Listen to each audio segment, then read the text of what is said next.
Şöyle de kurusumu da çekeyim dedim.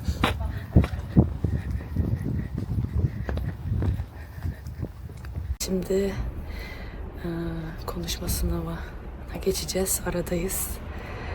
Nasıl geçtiği hakkında bir fikrim yok.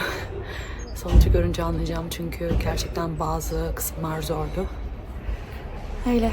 Hava çok güzel bugün. Şimdi de biraz bakıyorum. Görüşürüz. Şimdi sınavdan çıktım. Evet, yaptım hepsini. Konuşma sınavı da güzel geçti. Öğretmenler çok pozitifti. O yüzden pozitif olunca siz de pozitif oluyorsunuz. Bakalım, sonuçları göreceğiz. Ama önemli olan benim bunu yapmamdı sonuçta. 5-6 aylık bir süreçti. Oradan geçiyorsun yani ve her gün. Ve üzerine bu sınav tabii ki stresli olduğum zamanlar oldu. Ama bugün hava da çok güzel. Bakalım, şimdi artık dinleneceğim. Bayağı yoruldum şu son haftalarda. Ve sonrasında da bu hafta Türkiye'ye gideceğim. Bakalım. Detaylarını, hangi kitapları kullandığımı bu esnada hazırlanırken onları da paylaşmayı düşünüyorum bu vlogda. Görüşmek üzere. Şu an inanılmaz bir an yaşıyorum. Benim için çok ama çok çok çok güzel bir an. B2 sertifikamı almış bulunmaktayım. İnanamıyorum hala. Yani gerçekten sınavı kestiremiyordum. Nasıl geçtiği hakkında bir fikrim yoktu ama geçtiğim için çok ama çok mutluyum. Çok teşekkür ediyorum kendime, evrene, öğretmenlerime, Petas Billumka. Şu an çok mutluyum. Sizle de hemen paylaşmak istedim. Burada elimde sertifikam ve çok mutluyum şu anda gerçekten. İnanılmaz güzel. Herkese merhabalar, kanalıma hoş geldiniz. Ben Azra Ceylan. Şu ana kadar benim B2 sınav sürecimi izlediniz. O zaman kaydetmiştim. Video yapıp yapmamayla alakalı çok da bilgim yoktu. Çok başlarındaydım çünkü. Öyle denemiştim ama şimdi de hoşuma gitti. Neden o günler böyle kayıtlı olmasın ve sonrasında da sizlerle biraz da sohbet etmek istedim. Düşüncelerim neler, neler yaşadım, nelerden geçtim, bu süreç nasıl bir süreç, hangi materyalleri kullandım. Biraz da böyle bilgiler vermek istedim. Şimdi nasıl başlayayım diye düşünürken öncesinde şunu belirtmek istiyorum. Herkesin yolculuğu gerçekten kendine özel. Ben burada anlattığım kendi hikayemde lütfen sizler alacaklarınızı kendinize göre olanı alın, olmayanı almayın. Yani herkesin yolculuğu çok farklı olduğu için, çünkü bunu her mecrada böyle belirtiyorum ara ara. O yüzden çok önemli, çünkü göç sohbetlerinde birçok bilgiye maruz kalabiliyoruz. Birçok kişinin bilgisine, birçok kişinin düşüncesine. O yüzden bence bu çok önemli bir yer. Ben bu yolculuğumda her zaman özen gösterdim. Ve sadece bu yolculuğumda değil, seçtiğim kitapta, edindiğim arkadaşlarda, kahve içtiğim kafeyi, yani bu kendimize özel olmalı, seçici olmalıyız diye düşünüyorum. Böyle de bir dipnot eklemek istedim. Sürecim nasıl geçti? Şimdi benim bambaşka. Şöyle, ben Göte Enstitüsü'nde İzmir'de B1'e kadar geldim. B1 sertifikamı aldım. Benim biraz Almanya hikayem birçok kişiden çok farklı. Korona ve Ukrayna savaşı yüzünden çok fazla gelmek istediğim, planladığım tarihte buralara gelemedim. Onu başka bir videomda anlatırım. Bunun hakkında da talep geliyor. Ara ara Instagram'dan bilgilendirme yapıyorum kendimle ilgili ama şimdi burada haliyle çok yeni başlıyorum YouTube'a. Bilmemeniz normal.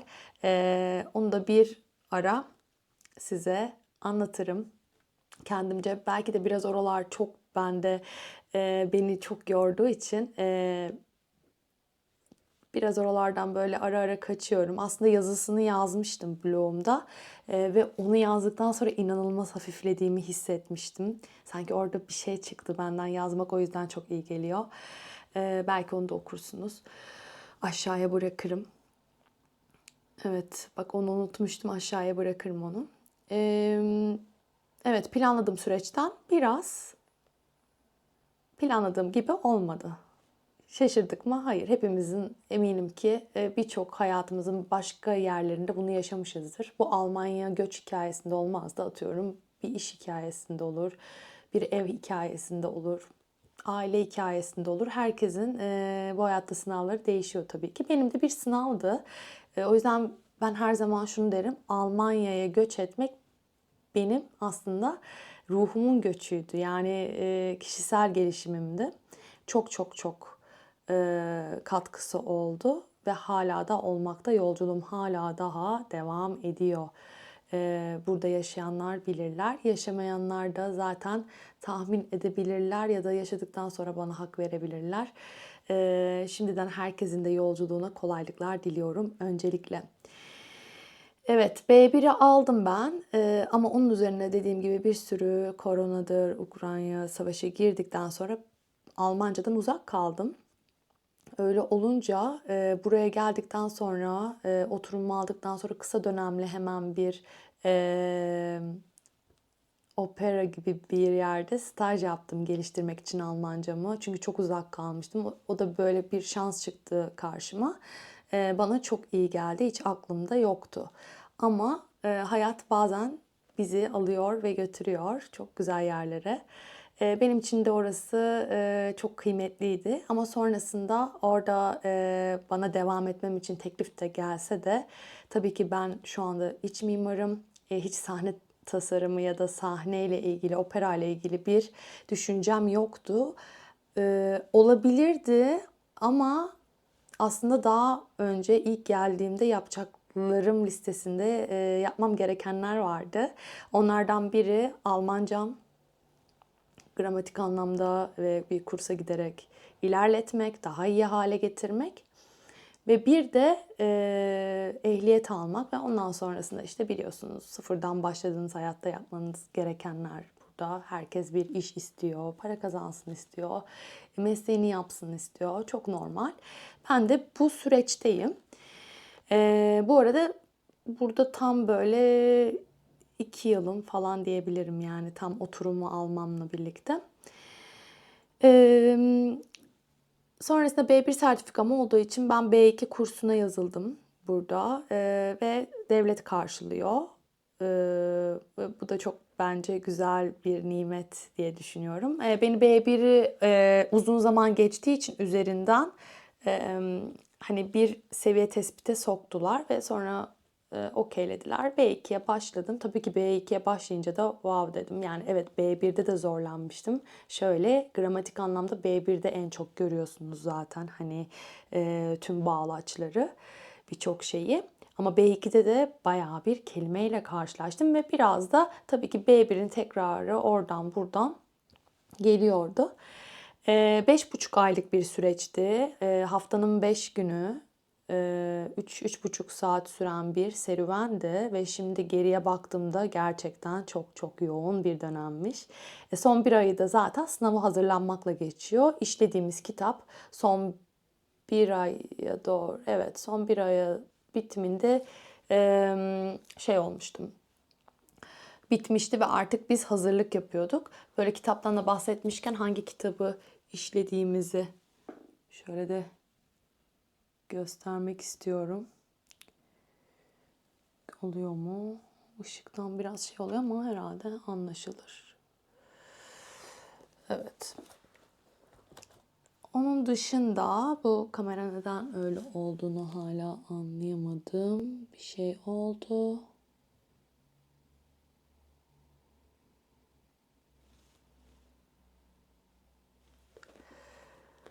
Evet. Sonrasında 5,5 aylık bu dönemde aslında yoğunlaştırmış bir kurs olduğu için çok da fazla böyle ödevler veriliyor, yapılıyor. Yani aklında kaldığın kadar kalıyor. Çünkü her gün o Yani açıkçası ben kendim söyleyeyim, böyle kelimeleri falan tutup çalışmıyordum. Bunu yapanlar vardı. Ama ona rağmen aklımda birçok şey kaldı. O yüzden kursu bu yönden faydalı buluyorum. İstemsizce de içindesiniz yani dilin. Ve her gün tabii ki de avantaj. Ama şunu da biliyorum ki dışarıdan da sınava hazırlanan arkadaşlarım var, tanıdıklarım var. Tabii ki de kendileri çalışıp son bir ayda da artık model test, bizim yaptığımız gibi model testleri çöze çöze ve sınav sistemini anladıktan sonra B2 sertifikasına sahip olan arkadaşlarım da var. Ben sadece kursa gitmeyi seçmiştim. Biraz sınavdan bahsetmem gerekirse de şöyle bir şey var. Nasıl söyleyeyim? Okuma bölümü zaten bu dediğim kelimeleri öğrenme, işte eş anlamlı bütün kelimeleri bildiğiniz sürece okuma anlama kısmını zaten yapıyorsunuz. Çünkü yukarıda o kelimenin eş anlamlısını cevaplarda kullanıyor. Zaten B1'de de aynıydı sistem aslında. Orası biraz da kendinizin çalışma, ya hepsi kendinizin çalışmasına yönelik ama o kelimeleri gerçekten bilmek gerekiyor. Anlayabilmek için, cevaplayabilmek için. Duyma kısmında gerçekten şöyle bir şey yaşadım ben. Model testler hep böyle arka arkaya çözdüğümüz için her model testin bazen her'ını nasıl diyeyim, daha kolay oluyordu. Kimi zaman okuma daha zor oluyordu. Öyle olunca da değişiyordu ve şunu hatırlıyorum, bir ay kala, son 2 hafta kala iyi giderken dinlemem. Bir baktım ki ne oluyor ya, hani böyle yanlışlar çıkmaya başladı. 20'nin altına düştüm bir keresinde falan. Öyle olunca hemen her gün tekrar böyle dinleme, işte Spotify'dan böyle dinlemeyle ilgili haberler, çok güzel şeyler var. Onları dinledim. Sonra bir kitap almıştım. Nerede yanlış yaptım, en çok da böyle takıldığım yerde biraz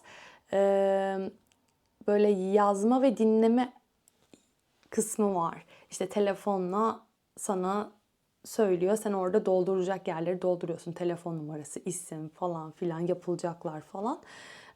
Ona yönelik de bir kitap almıştım. Şimdi onları göstereceğim size. Çünkü kitapları gösterirken odaklama sorunu yaşıyorum. En iyisi kitapları en son göstereyim dedim. Onların da üzerinden geçeriz.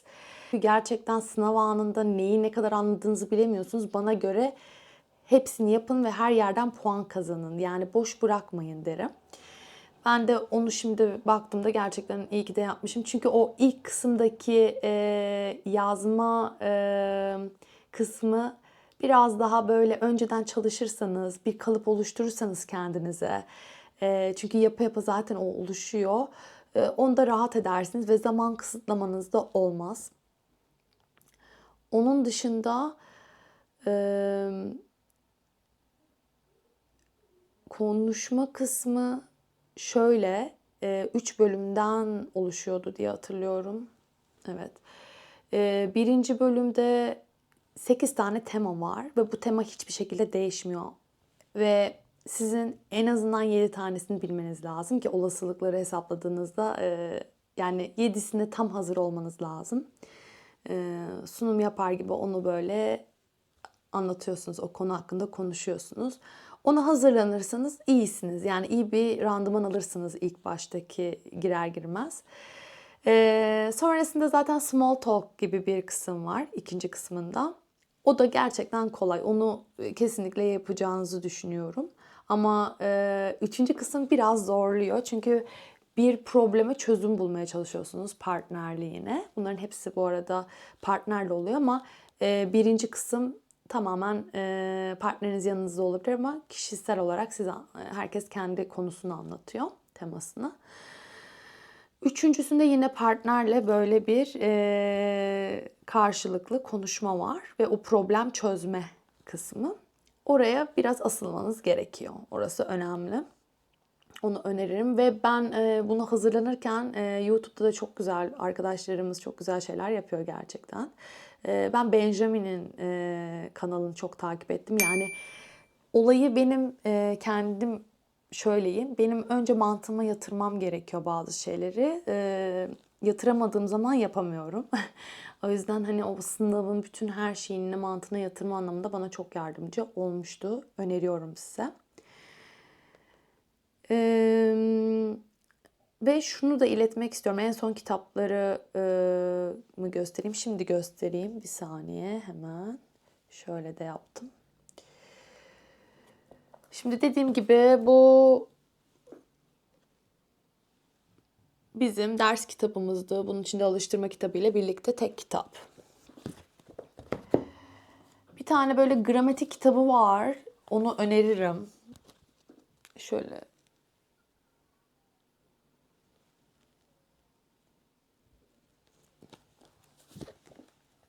Eğer çok güzel çıkmazsa da alta yazarım isimlerini. Hiç problem değil. Deniyorum şu anda arkadaşlar. Bu işte yazma ve dinleme kısmında olan 15 tane alıştırmadan oluşuyor. Ve içinde o 15 tane de dinlemesi de var. Birlikte yapıyorsunuz. Çok güzel. Ben çok sevmiştim. Bunu öğretmenlerim genelde bize model test verdiklerinde bunları zaten fotokopi olarak, yani çıktı olarak ya da işte mailimize atıyordu, biz çıktı alıyorduk online'da. Bunlardan çözdük. Ama ben yine de aldım çünkü üzerinden geçmek için yanlışlarımın, bunu seviyorum biraz da. Bu kitap da aynı şekilde öğretmenlerimiz tarafından kullanılan, sınava hazırlanırken böyle bir kitap vardı. Bir de evet, bu kitap da çok güzel. Bu da öğretmenlerimiz tarafından kullanılan bir kitap. Ama bunlar zaten içinde model testler oluyor, bitiyor. Benim size en sona sakladığımsa gerçekten bu kitabı çok sevdiğim için söylüyorum. Bu kitapsa içinde hem model test var ama sizi bir de her bölüm için şöyle level level böyle yavaş yavaş o kadar güzel hazırlıyor ki bu kitap. O kadar çok sevdim ki ve bana o kadar yardımcı oldu ki. O yüzden kesinlikle bu kitabı bence alın derim. Çok severek kullandım. Yani çok faydalı oldu. O yüzden benim size önerilerim şu an kitap olarak bu. Onun dışında şöyle de bir şey var. Biraz da son bölüme başka bir açıdan da bakmayı, bu Almanya olsun, hayat olsun, sınavlar olsun, biraz ona değinmek istiyorum. Çünkü burası çok önemli benim için. Almanya'da ne yapılır, işte kira ne kadar, nasıl yaşanır, işte kurslar ne kadar, nasıl, ne yapılıyor. Bunu yapan gerçekten çok başarılı arkadaşlarım var ve zamanında ben buraya gelme fikrine sahip olduğumda da gerçekten çok az kanal vardı aslında, bu kadar değildi. Çok kıymetliydi. Hepsinden çok güzel sorularıma geri dönüş de aldım. Çok güzel bilgileri veren ve şimdi de daha da YouTube büyüdü bu konuda. Gelen insanlar çok daha fazla oldu. Şu anda daha fazla da bilgi var ve bunu yapan çok başarılı arkadaşlarım da var zaten. Ben biraz da işin başka kısmındayım. Çünkü dediğim gibi ilk başta Almanya yolculuğum benim kişisel gelişimimin güçlendiğini fark ettiğim, kendimin dönüştüğü, ruhumun dönüştüğü bir yer oldu. Çünkü ben o sıkıntıdan geçerken başka alanlara doğru gittim. İç mimarım ama işimden çıkmışım. Freelance okey yapıyorum ama bir yandan Almanca kursuna gidiyorum İzmir'de. Ama onları yaparken de o sıkışmadan geçerken bir takım önüme alanlar çıktı. Özellikle korona döneminde de diyebilirim, yoga eğitmenliği aldım. Nefes terapistleri deneyimledim. Sonrasında kozmik enerji terapistliği eğitim aldım ve hala eğitimlerim sürüyor. Ama sürerken de bir sürü insanla seanslar yapıyoruz ve karşılıklı iyileşiyoruz. Tabii ki bu alanlarda artık birlikte Almanya ile birlikte büyüyordum aslında bir yandan da. Ve bakış açım şöyle oldu. Bu dönemde şunu anladım. Düşünce sistemimiz. Yani bu sınavda Sizin yapamama gibi bir ihtimaliniz yok. Başaramama gibi bir ihtimaliniz yok. Sadece sınav değil. Ne istiyorsanız. Olayın sadece bazı şeyleri öyle bir anlıyorsunuz ki buraya gelmek, Amerika'da olmak, Türkiye'de kalmak. Evet, bunların hepsi bir istek, arzu ve bunları istiyoruz, yapıyoruz ama olay sadece o değil. Olay bizim kendimize inanmamız, istememiz ve güvenmemiz. Ancak bu şartlardan aydınlanarak çıkmamız için ruhumuzun büyürken biraz daha kolaylıkla o yolları geçmek için bunun uyanışına geçmemiz gerekiyor. Ben biraz da buradan bakıyorum. Çünkü bu Almanya serüveninde her yerlerimiz tetikleniyor. Özgüvense özgüven. Hala da her gün geliyor önüme. Ama önemli olan bunu nasıl alıyoruz? Ele nasıl alıyoruz? Günümüz nasıl geçiyor? Çünkü burada da yaşamak kolay değil. Her şeyleri bırakıp ki ben bunu çok isteyen biri olarak bazı şeylerin üstesinden yalnız gelmek, o yalnızlığı yaşamak, o yalnızlıktan böyle sıkı sıkı geçmek hiç kolay değil. Çok ağladığım gecelerim var. Ama inancımı hiçbir zaman kaybetmedim. Hepsi bu level level oluyor zaten. Ama bunda ben şöyle dedim. Sertifika benim. Ben bunu yapacağım. Elimden gelen her şeyin en iyisini yapıyorum. Bu yolda bu şekilde ilerlediğimizde her şeyin daha kolay ve evrenin bize sunmalarının daha kolaylıkla önümüze geldiğini göreceksiniz. O yüzden bazen bir sohbet çok önemlidir. Benim için çok çok önemlidir özellikle. O yüzden ben de içimdeki ve kalbimden geleni size aktarmak ve sunmak istedim. Belki sen izlerken bunu duyduğunda bunu duymaya ihtiyacın vardır. Bu çok çok değerli, çok kıymetli. Seni anlayanın burada olduğunu bilmen ya da benim anlayanın orada olduğunu bilmem. Bu şu an karşılıklı. Ben bunu kameraya anlatıyor olabilirim. Bu benim kameram olabilir ama hiç önemli değil. Biz burada karşılıklıyız aslında, birlikteyiz ve birlikte birbirimize iyi geliyoruz. Ben buna çok inanıyorum. O yüzden de bu platformdayım zaten. Kalbimi dinledim. Birçok alanım olacak. Biraz benden. Biraz benden diyorum çünkü beni ben yapanlar. Biraz seyahat de olacak bu kanalda. İşte biraz Almanya'da olacak. Almanya'da yaşadıklarımla da ilgili olacak. Kişisel gelişimimle de ilgili olacak. Olacak da olacak. Karavan da olacak. Gezi de olacak. Çünkü hepsi beni ben yapan, benim sevdiğim şeyler. Ve birçoğu da mesela bu B2 meslek sınavı. Yani mesleki dil sınavı ya da işte öyle söyleyeyim, şimdi açıklamasını tam çeviremedim belki de. Bu sadece o sınav değil. Emin olun o sınavdan geçerken bir sürü şeyden geçiyorsunuz kendinizle ilgili. Çünkü o bir sertifika. O sertifikayı alınca da her şeyin bittiğini söyleyemeyiz. Tabii ki devam ediyor. Dil böyle bir şey, yaşayan bir şey. Ama en azından alıp kenara koymak, bunu da yaptım demek çok güzel bir şey. Dilerim ki yolunuz kolaylıkla olsun. Eğer bir sorunuz varsa mutlaka bana sorun. Seve seve cevap veririm. Çünkü spontane konuşmalarım oluyor kamera karşısında. Bazen bir şey atlamış da olabilirim. Hatırlatın. Güzel bir şekilde güzel bir şekilde diyorum. Çünkü gerçekten birçok şeye şahit oluyorum. Ama tabii ki de eğer güzel bir şekilde değilse de o da ona göre cevabını alıyor diyebilirim. Çünkü ya da alamıyor diyebilirim. Çünkü gerçekten bazen o ayarı çok kaçıranlar oluyor ne yazık ki. Burada niyet önemli. Niyetimiz birse zaten aynı yerde oluruz. Değilse de olamayız. Bu böyledir. Hayattaki benim yaşam şeklim de bu şekilde. Size yani kolaylıklar diliyorum. Umarım faydalı olabilmişimdir bir nebze. Eğer beğenirseniz çok mutlu olurum. Abone olursanız daha da mutlu olurum. İsterseniz de dediğim gibi sorunlarınız varsa yoruma yazın, mail atın. Mailim de var. Kendinize çok iyi bakın. Sevgiler.